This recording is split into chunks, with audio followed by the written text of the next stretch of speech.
तर विधान भवन परिसरामध्ये गोपीचंद पडळकर पोहोचलेले आहेत आणि त्यांनी आता तरी कुठल्याही पद्धतीची प्रतिक्रिया कालच्या सगळ्या प्रकारावरती द्यायला नकार दिलेला आहे। ते आता सभागृहात जाणार आहेत असं त्यांनी सांगितलंय। परंतु एकूणातच कालच्या सगळ्या प्रकाराचा प्रचंड मोठ्या प्रमाणावरती आज त्याचं सावट आजच्या शेवटच्या दिवशी नक्कीच असेल। कदाचित विरोधकांचं आंदोलन अधिक आक्रमक झालेलं आपल्याला पाहायला मिळेल आणि त्याचबरोबर सभागृहाच्या आतमध्ये सुद्धा प्रचंड मोठ्या प्रमाणावरती महत्त्वाच्या विषयांवरती वक्तव्य केलं जाणार आहे, भाषण केलं जाणार आहे आणि त्या अनुषंगाने अतिशय महत्त्वाचा असा दिवस असेल।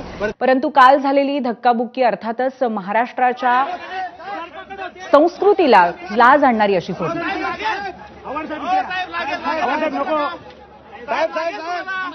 करून घ्या ना चला नाही पण काल ज्या प्रकारे आव्हाडांनी आंदोलन केलं, एक मिनिट, अरे हे कुठं आहे? हे कुठं आहे योगेश? काल आव्हाडांनी आंदोलन केले। अरे आता पोलिसांची गाडी तुम्ही मोडताय, पोलिसांच्या गाडी, हे कुठला प्रकार आहे? हे गुंडगिरी नाही का तुमची? पण मी त्यावर बोलत नाही। मी आता त्यांचं असं म्हणणं आहे की सुरुवात तुमच्या कार्यकर्त्यांनी केली। चला नंतर बोलू, चला मी बोलणार आहात त्याच्यावर स्पष्टीकरण नाही, मी आता सभागृहात चाललोय, नंतर बोलू।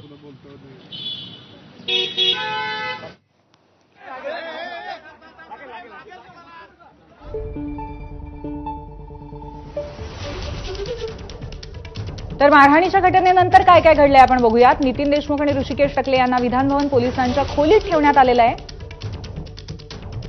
देशमुख आणि टकलेंचे जबाब नोंदवून घेण्यात आले। प्रत्यक्षदर्शींनी उपस्थित पोलिसांची साक्ष नोंदवण्यात आली आहे। मारहाणीच्या घटनेचे सभागृहात पडसाद आणि अध्यक्षांनी अहवाल मागवलेला आहे। जितेंद्र आव्हाड कार्यकर्त्यांसह पोलिसांच्या खोलीत देशमुखांना ते नंतर घेऊन गेले। विधानसभा अध्यक्षांकडे रात्री 9 वाजता वस्तुस्थिती अहवाल सादर करण्यात आलाय। पडळकर आव्हाडांनी दिलगिरी व्यक्त केल्याची बाब अहवालामध्ये नमूद करण्यात आली। विधानसभा अध्यक्ष सचिवांनी देशमुखांना सोडून देऊ म्हटल्याचा आव्हाडांचा दावाही आहे। पोलिसांनी नितीन देशमुखांना थांबवून ठेवलं तरीही कोणालाही स्वेअर करणार नाही असं विधानसभा अध्यक्षांकडून स्पष्ट करण्यात आलं। रात्री 12:30 वाजता पोलिसांनी देशमुखांना पुन्हा ताब्यात घेण्याचे प्रयत्न केले आणि आव्हाडांनी त्याचा विरोध केला।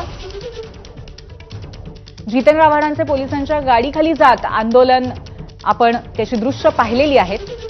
आमदार रोहित पवारही रात्री 1 वाजता आंदोलनस्थळी दाखल झाले।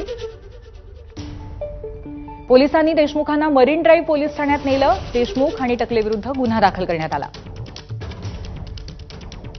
नितीन देशमुख आणि ऋषिकेश टकले सध्या कुठे आहेत हे मात्र अस्पष्ट आहे।